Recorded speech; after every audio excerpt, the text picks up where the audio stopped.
Welcome to Foreign Policy Community of Indonesia. We are glad to have joined by our colleagues, students from various universities across Jabodetabek area. Also, welcome our colleagues from the press. Also, we would like to greet our colleagues who are tuning in online from our YouTube live stream. Welcome to FPCI. Ladies and gentlemen, this event is brought to you by Foreign Policy Community of Indonesia in partnership with Australian Embassy in Indonesia as part of Indonesia-Australia Campus to Campus Outreach Series. First of all, let us extend our warm welcome to our distinguished guest today, Senator, the Honorable Tim Ayres, the Assistant Minister for Trade of Australia. Welcome to FPCI, Senator.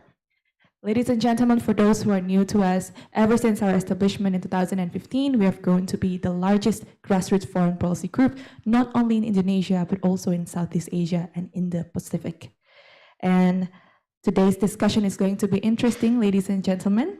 We are going to unpack Australia's Southeast Asia economic strategy as titled. So it's going to be an important topic for us. Without further ado, I'd like to invite moderator, the co-founder of FPCI, Professor Dewi Fortuna Anwar, to take over. Thank you very much, Jenny. Again, good morning, everyone. Welcome to FPCI's discussion. This is our room. It's called Pak Hashim Jalal's room, yeah? And we've just inaugurated a few just last year. And it's a great honor for us to welcome the Assistant Minister for Trade and Assistant Minister for Manufacturing in Australian government, Senator the Honourable Tim Ayres, and it's a special welcome because this is his first visit to Jakarta. I mean, there are actually a lot of Australians, high-ranking officials who've not been to Jakarta, So this is a great honour for us to welcome you here. I hope you'll enjoy all the delights of Jakarta, like the traffic jam, and being either too early or late, for meetings. That it's very difficult. It's not like Canberra where we can time your arrival, to the minute. But welcome to Jakarta. As Jenny has mentioned, the FPCI, the Foreign Policy Committee of Indonesia, it's not just a think tank; it's a movement. It has grassroots connections with FPCI chapters in universities throughout Indonesia that have international relations. So our event today is hybrid, so there'll be a lot of participants from outside as well. Not just FPCI chapters, I'm sure there are, because with this hybrid things, it's possible for people from outside to join us. So the discussions later on will also be joined by people from outside of this room.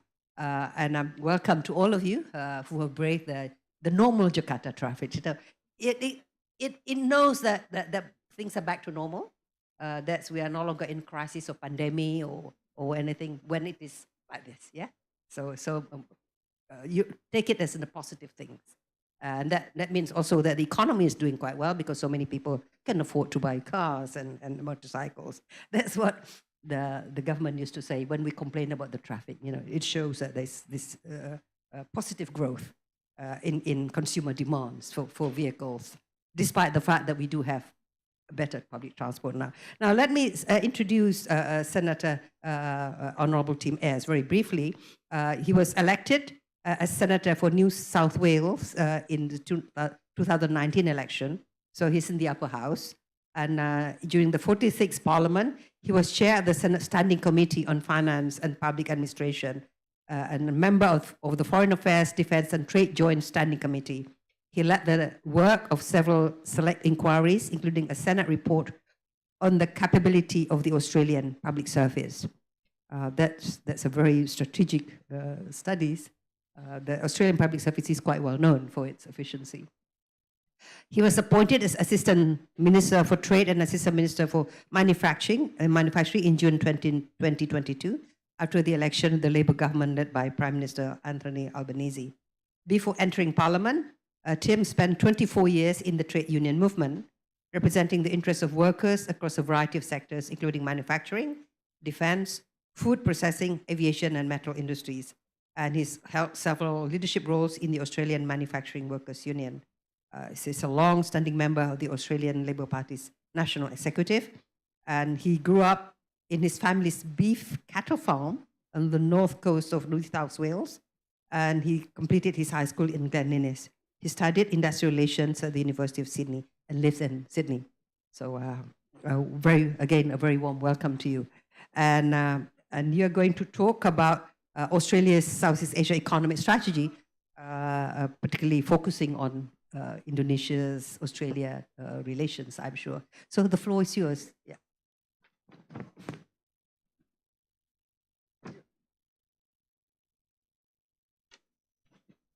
Well, Selamat pagi. I am absolutely delighted to be here. Professor Dewey Fortuna Anwar, it's really a great honour to be introduced by you. I'm very grateful for it. I'm also delighted to be here with this group of the FCPI, and particularly it's a delight to see so many students here. It's a wonderful thing to see young students engaged in the study of international relations with an interest in the bilateral relationship between Australia and Indonesia. I can tell you that that in Sydney today and yesterday it's 40 degrees and very, very humid. So I've come to Jakarta to escape the heat and the humidity. It's also it's really interesting the things that you pick up as to my shame it is true that it's my first ever visit to Jakarta. I'm very embarrassed about that, and my hosts have been making fun of me about this. I've noticed somebody said, "Oh, Valentine's Day is very important to us here," and I thought these Indonesians are very romantic people. And I realised as I got out of the lift that in fact they were just teasing me. It's also one of the little things that you pick up that everybody talks about the traffic. I can tell you that that if you travel by motorcade, it's no problem, and you should all do that. It's absolutely terrific. Today is our National Day in Australia, Australia Day, and it is a real honour for me to be here in Jakarta representing the Australian government to talk to you about Australia's priorities in this most important relationship. Of course, last September, the Australian Prime Minister Anthony Albanese and the Foreign Minister Penny Wong launched Australia's Southeast Asia economic strategy right here in Jakarta at the ASEAN Indo-Pacific Investment Forum. Foreign Minister Wong said at the launch of the strategy reinforces that trade and investment diversification is key to our future shared prosperity and economic security. We seek genuine partnership with Southeast Asian economies to capture untapped opportunities for our mutual benefit.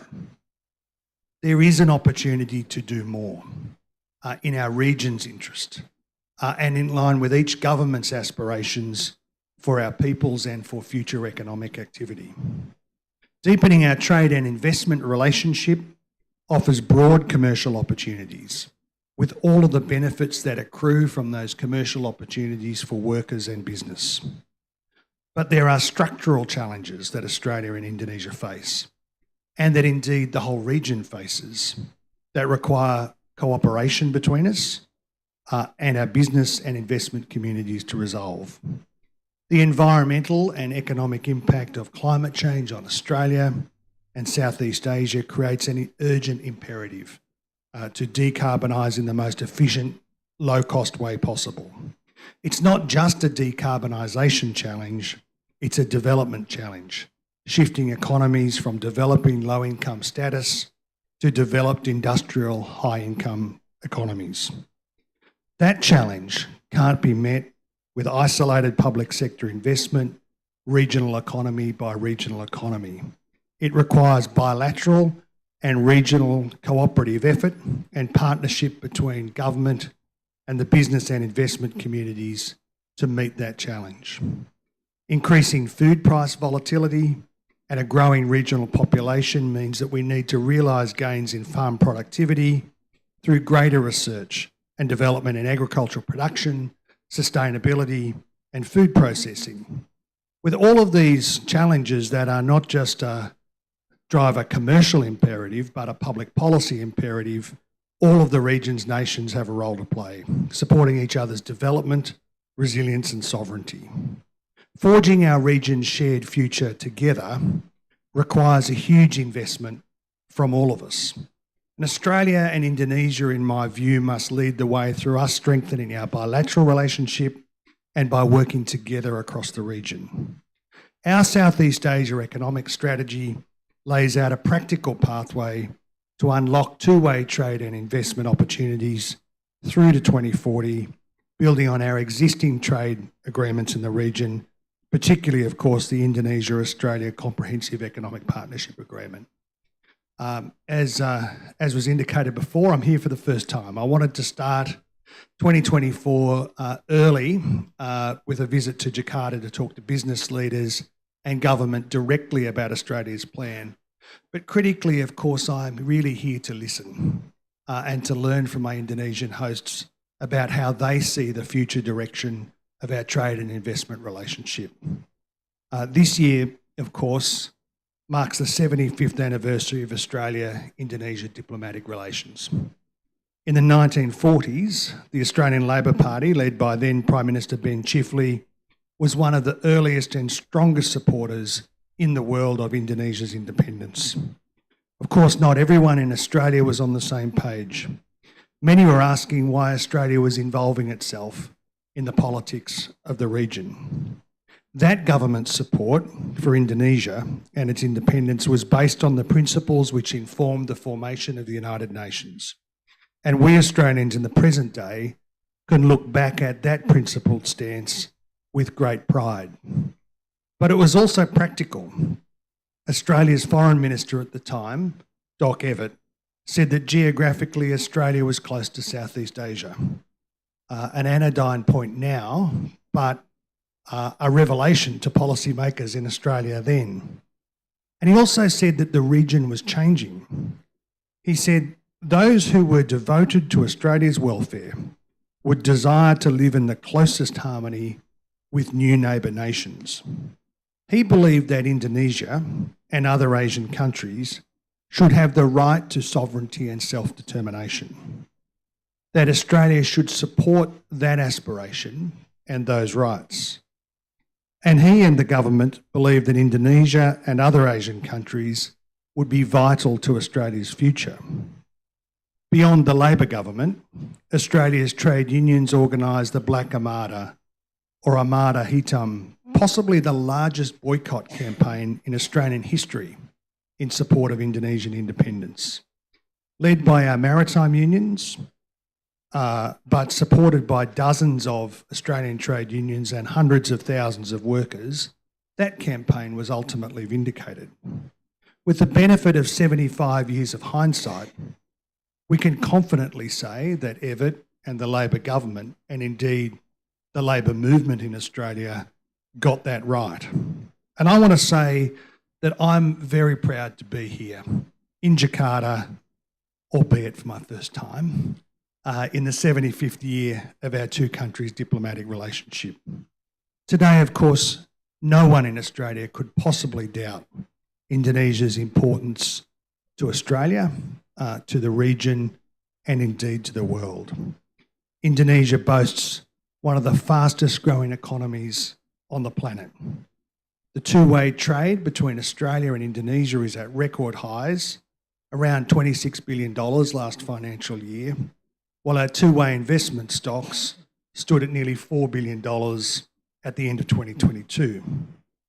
And the region continues to grow rapidly. The fastest growing region of the world, as our Prime Minister says, the fastest growing region of the world in human history. Despite this, we know that Australia's economic engagement here, although significant, hasn't kept pace with Indonesia's growth or that of the region. Nor critically is it sufficient to match the shared ambitions of our two governments for decarbonisation, for low-cost energy, for economic development, resilience and sovereignty, or for food security. We know that there is a huge untapped well of potential economic activity. Australia's Special Envoy for Southeast Asia, Nicholas Moore, spent many months consulting people and organisations across the region to develop the report, including 2 in-depth trips to Indonesia in 2023. More than 200 written submissions were received, and he consulted around 750 leaders in government, business and civil society during the drafting of the strategy. And the key thing that business leaders and community leaders told Mr. Moore was that we needed to do more. And Indonesia, as the region's largest economy, is a vital place to start. The Southeast Asia Economic Strategy canvasses 4 priority sectors offering the most potential for growth in Indonesia: agriculture and food, the green energy transition, education and skills, and healthcare. And one of the points that I want to make about the economic strategy is that that sitting behind it sits a set of public policy purposes. It is not just about commercial activity, although that's very important. That's what drives economic growth, that drives job opportunities, drives investment opportunities. What sits behind it is a purposeful approach that is about identifying the areas of investment that are consistent with the governments of the region's priorities, but also with the welfare of the people of the regions and of, indeed, the environment. Prime Minister Albanese, on the very day that the Southeast Asia Economic Strategy was released here in Jakarta, immediately committed the government to 3 initiatives that go to the heart of the report. Investment deal teams who will be based in the region and will work with Australian investors, Southeast Asian businesses and governments to identify and facilitate Australian investment into the region. The Southeast Asia Business Exchange, which will boost two-way trade through targeted business missions, as well as a Southeast Asia Trade and Investment campaign to raise awareness of opportunities in the region back at home in Australia. So projecting into Australia the opportunities and potential of the region for Australian businesses and Australian workers. And a placements and internships pilot program for young professionals, an exchange program which will help build enduring links between Australian and Southeast Asian businesses. And I hope that many of the young people in this room and online participate in that program. We expect to launch aspects of those programs in the coming months. We see these initiatives building on what we are already doing bilaterally with Indonesia, including the Ayres Skills Development Exchange, where participants can undertake work placements for up to 12 months in the other country. I know there are a few students in the audience, and I hope that when you graduate, some of these programs might be available to you. Prior to COVID, more than 1 million Australians visited Indonesia every year to work, study and travel. And we're back with over 1 million Australians visiting Indonesia last year. And there are more than 200,000 Indonesian alumni of Australian universities in every corner of the archipelago, drawing on their world-class Australian education to make a difference in their communities. In November, our education ministers launched Western Sydney University's campus in Surabaya, joining Monash University, the first foreign campus in Indonesia. And I'm delighted that 2 more universities plan to follow: Deakin University in Bandung and Central Queensland University and Balikpapan near Nusantara.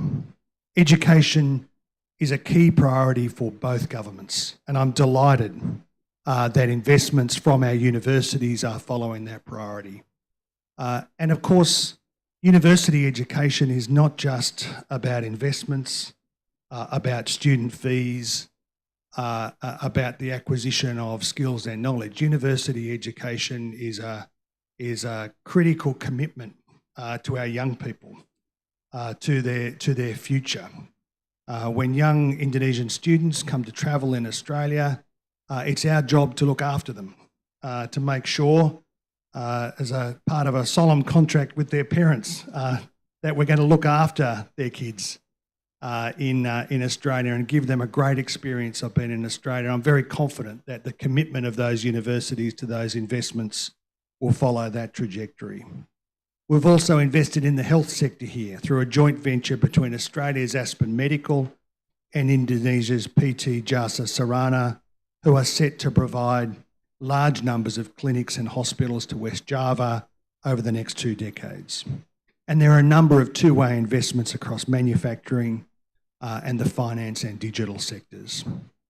Australia has also improved our visa offerings for business people and frequent travellers. Business travellers can now access visas of up to 5 years to support greater Indonesian investment in Australia. We're also working with Indonesia towards being able to offer 10-year validity visas for Indonesian frequent travellers to Australia. We know that there is so much more to do.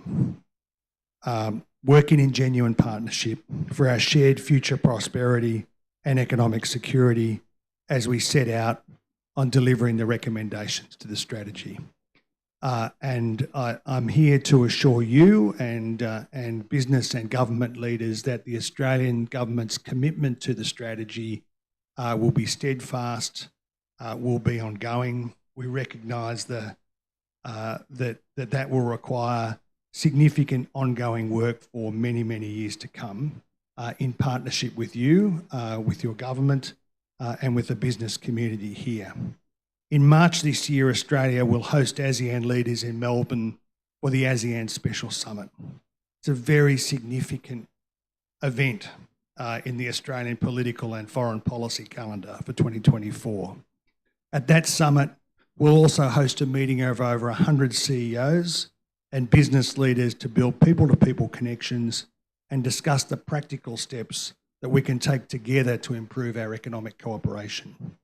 In the meantime, I look forward, Professor Dewey, to sitting down with you and with all of our colleagues here to discuss the aspects of the bilateral relationship and the economic strategy and how important that is for Australia. As I turn around and notice that there's quite a confronting picture of me sitting alongside me, I'm not sure what to do about that. Thank you.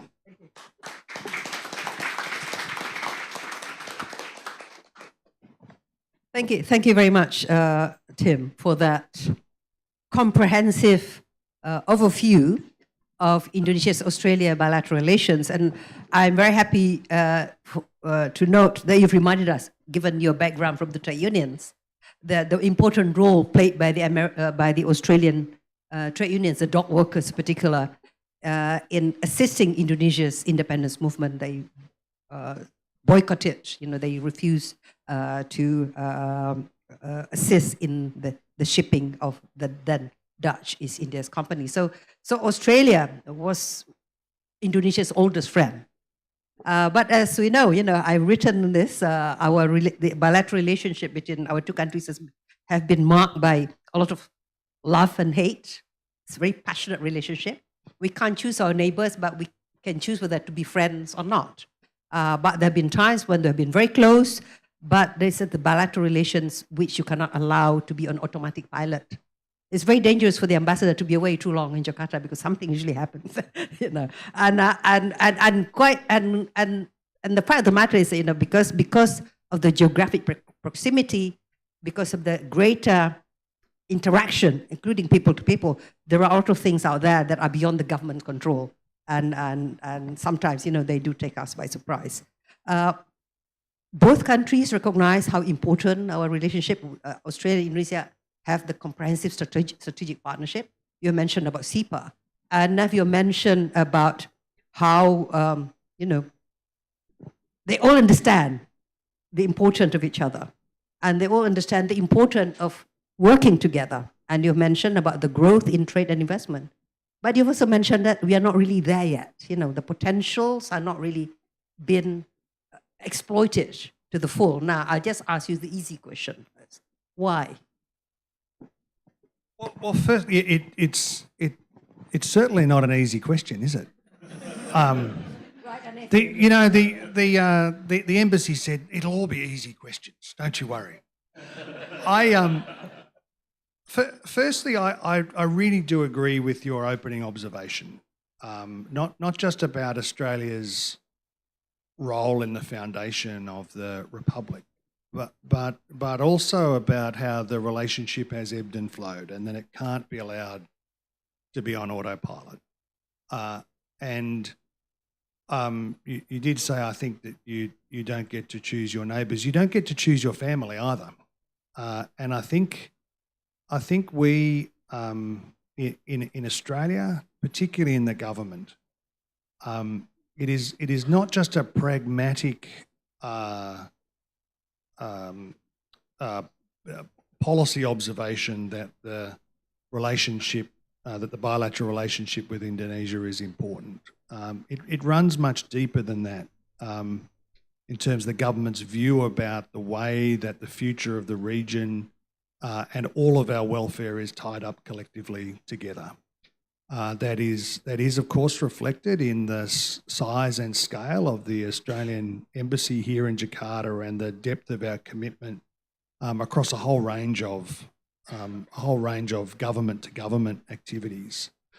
I think where there has been a gap in performance is on the investment side, and there is work to do that the strategy identifies, and it really does describe accurately how the gap between where the Australian investment community is at and the enormous opportunities for investment in Indonesia, and the conservative approach that Australian investors have taken to their investment profile.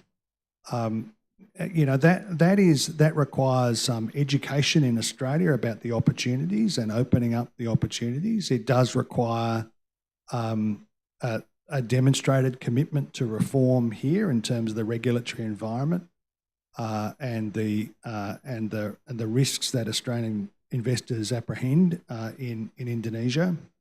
But I think what is one of the reasons that I have some optimism about how the investment relationship will develop is that there is a commitment from the two governments. There is some architecture there in Jakarta and in Australia that means that our investment communities are more likely to be engaged in a constructive way. And the approach that we've outlined in the Southeast Asia Economic Strategy is pretty aggressive. It is very forward-leaning. Deal teams across the region we will deploy some of our brightest commercial minds in these deal teams, whose job it will be to develop a pipeline of investments in infrastructure, in energy, in food security, across a range of these things that will be commercial. So I'm optimistic that we can make progress, but I'm also deeply aware that there is a well-founded scepticism about the ebb and flow of these commitments and of the relationship, and we're just going to have to work very hard in the interests of both of our peoples to deliver on this work. We will be opening questions to the floor as well as to. Are we doing the online questions? Yeah. So please, those of you who are joining us online, send your questions, and then I will get them from the secretariat. And I would like also to invite questions from the floor, from students, from journalists, and so on. So, but is there already? If not, I will ask the next question, the easy question first, before you start thinking about your difficult questions. We are not each other's largest trading partner, and one of the reasons in the past is because a lot of our products are similar. We are both primary commodity producers, and so we tend to compete with each other. Is this going to be changing? Is it possible for us to deepen and widen our trading relationship instead of just competing with each other for the China market, for example? That observation, I think, is broadly right, although I'd qualify it by saying that while some of our exports to Indonesia are commodity exports, and that a very narrow interpretation of our two-way trade would say that two-way trade was weighted in Australia's favour. In fact, a lot of our exports to Indonesia go commodity exports that go into Indonesian manufacturing processes where value is added, and that becomes a very positive addition to Indonesian economic growth. There are areas where there is some competition, but there is a world to win out there, and opportunities in areas like electric vehicles where we both produce some but not all of the minerals that are engaged in battery production or vehicle production or in critical minerals. There is an enormous opportunity for us to work together because our aspirations are the same. We want to increase economic activity. Both governments have an aspiration to move our economies up global value chains, and we also have an aspiration to diversify our supply chains and our customers. I believe, and of course there is the work led by Australia's Minister Ed Husic in the EV and battery cooperation memorandum of understanding, but there are many more areas in food security and agriculture where the interests of both countries are really well served by a cooperative approach, not just because of our proximity, but because of the capabilities of both countries. And I think this historical juncture offers, yes, there are challenges and opportunities in the region, but there are very significant opportunities to work together. Any question from the floor? Yes.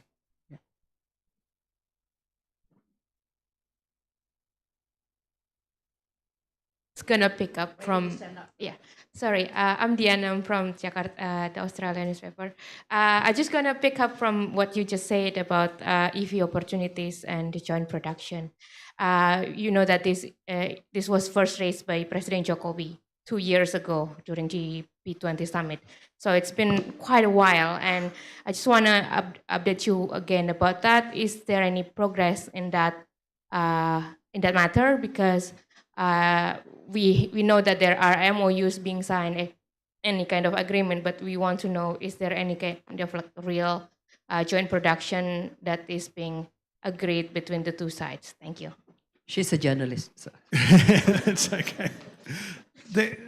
All of these investments are very long term and take, this is a significant aspiration to move from exporting commodities to markets around the world, particularly one market, to creating factories and production capability in both of our economies, to engaging with. It is a very complex industrial and economic transformation that the global economy, particularly in electric vehicles, is engaged in. I expect that while the level of commitment to cooperation is very high, it will take time for there to be tangible investments in these areas. There will be a very high level of research engagement between our university sectors and the firms that are engaged in this work. And I'll leave specific announcements about deliverables in the policy and in the memorandum of understanding to the responsible minister in Australia, Ed Husic, who has championed this work here in Jakarta and in Australia as well. You highlighted the four key priorities: agriculture and food, and that's long-standing. You mentioned, about Australia's engaged, in fact, in Indonesian food security with cattle. We fatten Australian cattle, though that also we had some controversy in the past, on this issue. Then you talk about the green energy. Australia is very much part of the Just Energy Transition Partnership. Maybe you can go more with that. Is it more beyond the electric vehicle? The education and skill side. So you mentioned about giving visas, for students who want to work in Australia. I'm sure that will be very interesting to the students. Any of you have studied in Australia? How many of you? Oh, this is quite a virgin territory. Because you're only one. Where did you study? You will be studying. Okay, but none of you have studied in Australia? Oh, you have. Okay, right.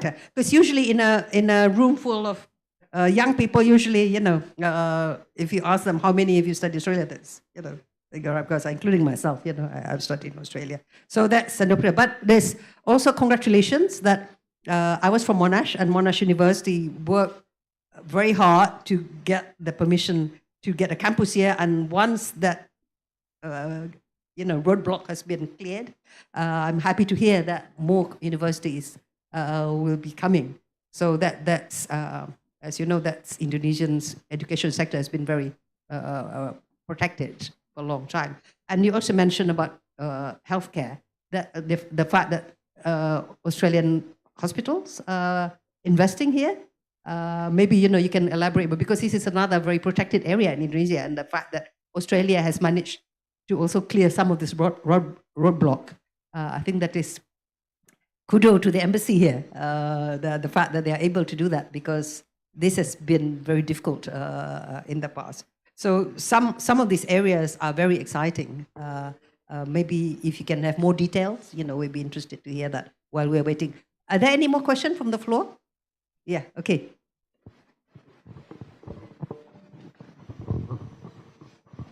Good morning. My name is FT. I'm from CNBC Indonesia. Exactly, I want to ask you about mining sector. Do you mind? Okay, my first question is about Indonesian nickel regulation. So it's already impact nickel in Australia, right? Like BHP and Willow, if I'm not mistaken, they already closed the sites. So does your arrival here, it is also to solve that problem to Indonesian government? And my second question is, we know that Indonesia and Australia have an agreement about lithium export. If I'm not mistaken, from Mr. Luhut, he said that Australia will export lithium to Manokwari site. So my question is it also become a tool for Australia to negotiate with Indonesia, especially about nickel? Thank you. Oh, you're talking about trade-off, is it? Yes. Yeah. Okay. They said easy questions.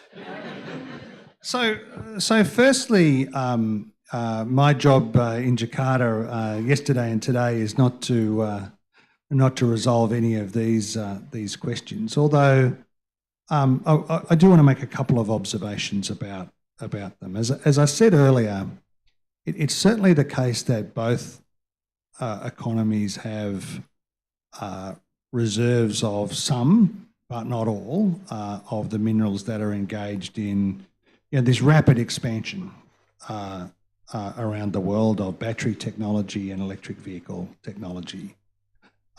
And I believe that our interests are best served by cooperation, by talking openly and frankly about the challenges and opportunities, engaging where it's appropriate to engage with the World Trade Organization and others. And there is enormous common interest here. There is a very strong appetite in Indonesia for Australia and Indonesia to work together on building capability around the ESG standards. That's of course because the government of Indonesia is interested in improving ESG standards because of their own value, but also that's because that is what customers around the world will be demanding in terms of exports. And if we're really to add additional economic value, that means being ready and able to match the sustainability requirements of, in particularly, European and North American markets. We both share an interest in meeting those objectives. From time to time, the markets will shift because of the economy, because of developments in the market, but also because of technological shifts and changes that are not anticipated. What is in the interests of both Australia and Indonesia is to develop the maximum resilience, the maximum diversification in our markets, to protect our economic development and to make sure that we maintain, that diversification leads to strengthen sovereignty and strengthen self-determination and resilience. And I think there is a strong platform for cooperation based on those principles. Okay, thank you. We got about 5 minutes or 6 minutes left. We started late, yeah. So okay. And there's a YouTube question from Andrew Lim from NUS, National University of Singapore. What is Australia's strategy on digital economy, as digital economy in Southeast Asia is really thriving? I am really struck by the adoption, which is much deeper in Indonesia than Australia, of a really the high level of vitality in the digital market here. Indonesia is such an early adopter of digital technologies, and it's really transformed the economy. I think one of your questions before, which I didn't really deal with, was the opportunities for cooperation in agriculture and food. I've been really struck by the advance of microfinancing opportunities for farmers in Indonesia that the digital platforms have provided. When we think of the digital economy, you always think about the finance sector first and about the platforms that sell. It also offers opportunities for transformation in areas like agriculture. The combination of the digital economy and agri-tech offer real opportunities for lifting productivity in agriculture, for lifting farm incomes, and for making a real contribution to food security.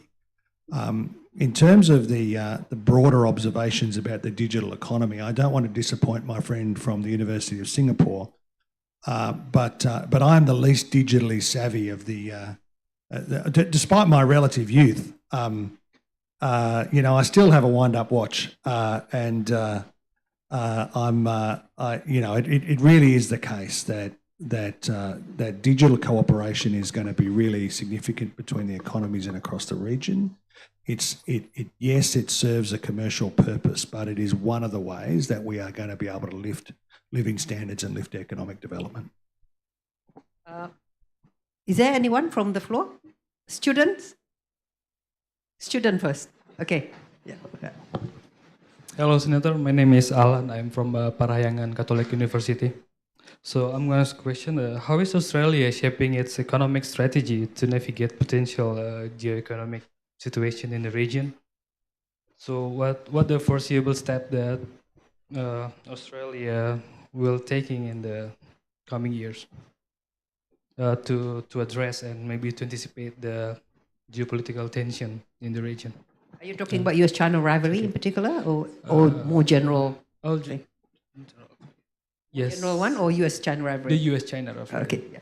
Well, thank you. I think the first point is that one of the reasons that the Southeast Asia economic strategy is a core part of Australia's approach is, of course, it's founded in our view about the best possible future of the region. Our foreign minister says, of course, that you have to see the world as it is, not how you want it to be. But Australia's job is to work with countries in the region to strengthen the region and to shape the kind of world that we want our kids to grow up in. And that means for this region, we want a region that's characterised by strong economic growth, by resilience and a strong sense of shared of a shared future for the region, and a region where no country dominates and no country is dominated. And that has its economic aspect as well, because sovereignty doesn't mean very much in the absence of economic sovereignty. And we have at the domestic level in Australia, we are very focused on economic diversification, trade diversification. That means not just diversifying the markets that Australia sells into, and we have very strong aspiration to have a web of trading relationships across the region. but it's also diversifying our product offering to the region and to the world, and to lifting Australia up the value chain. And that does mean there's a very strong commitment from the government to industrial diversification and to reindustrialising sections of the Australian economy. We have the biggest industry policy offering in Australian history. Our National Reconstruction Fund and our broader industrial policy approach is a very significant commitment from the government. And that's why I say that the approach in the region from Australia is to cooperate over, there is so much room for investment, export and growth in these new areas of the economy. So that's our approach. It's industrial diversity, it's economic and trade diversification. And we do think that is in the interests of Australia, but it's also in the interests of the region. If I can just make another observation, it's not just about, that's why I say that there is a public policy purpose that sits behind the Southeast Asia economic strategy. And if we take one area, the obvious one of climate and energy reform, it is hard to imagine that the world can meet its climate objectives to deal with the challenge of climate change unless the fastest growing region of the world in human history meets the climate and energy challenge. And of course, it's a twin challenge. It's not just about reducing emissions and producing more sustainable economies, although we must if we're to meet the challenge of climate change. It's also about achieving the most low-cost transition possible, so that there is low-cost energy available for households and for business that can build our economic development in the region and mean that the government in Indonesia meets its objective of being a high-growth, high-income economy, and that the peoples of the region benefit from that transformation. And that is going to require industrial diversification, industrial growth in each of our economies. It is going to require a high level of investment that cannot be met by the governments alone. It must be met in tandem with the private sector. And it's going to require a high level of cooperation between our engineering and research communities. It will mean that there must be a sharing of the load in the region. So potential investments where Australian solar energy is proposed to be transported across the region will be the first of these kind of projects where we can make sure we build the grid across the region to lift our economic performance and to lift our emissions performance as well. So I'm confident that our economic approach and that our approach to meeting the challenge of a more contested region also matches the priorities of the region's governments and is in the interests of all of our peoples. I'm going to give the last question opportunity to you. Yeah, at the back. Yeah.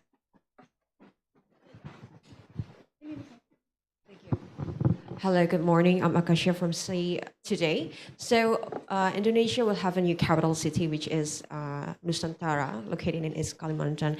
And you know that this plan triggers pros and cons in the community, but the President Joko Widodo, in every chance he has, he always emphasizes how this Nusantara capital city will attract the foreign investment.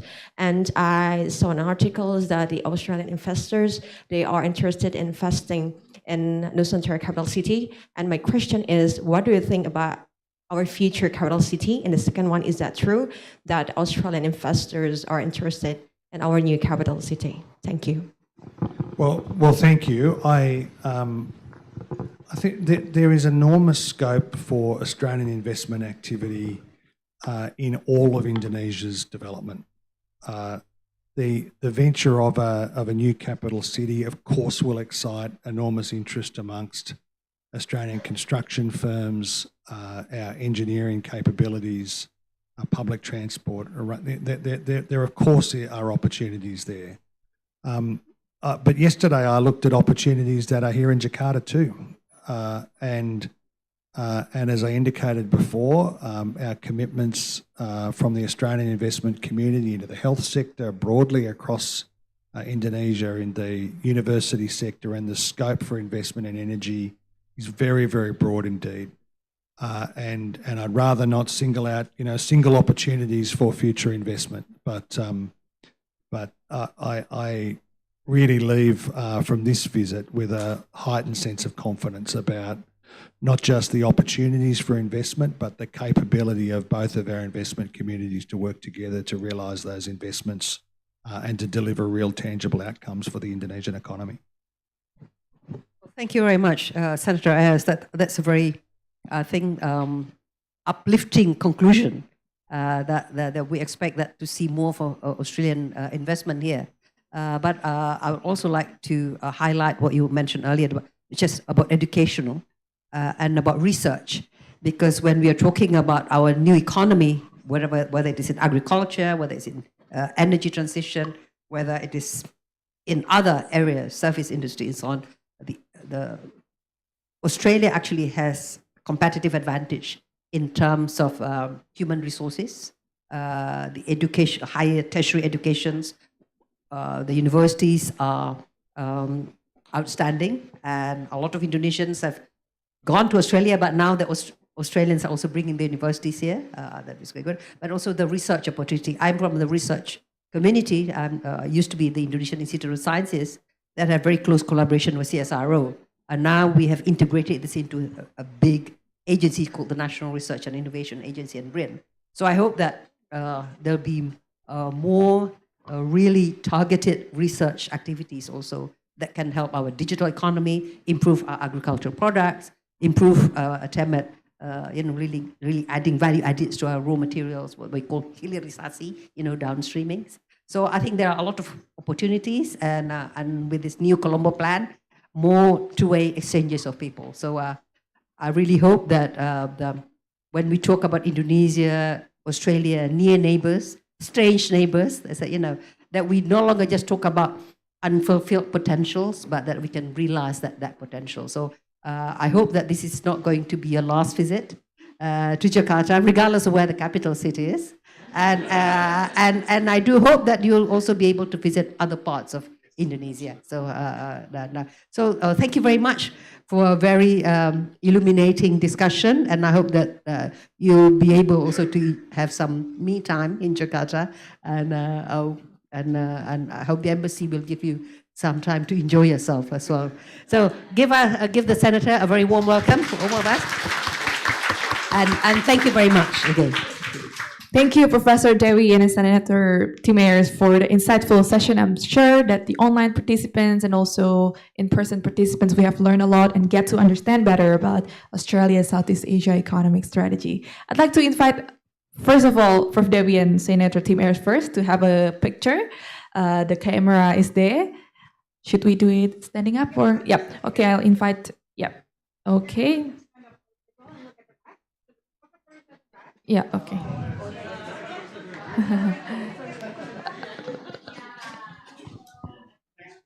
All right, so cameraman is all good? Everybody is in the cam? On the frame? All right.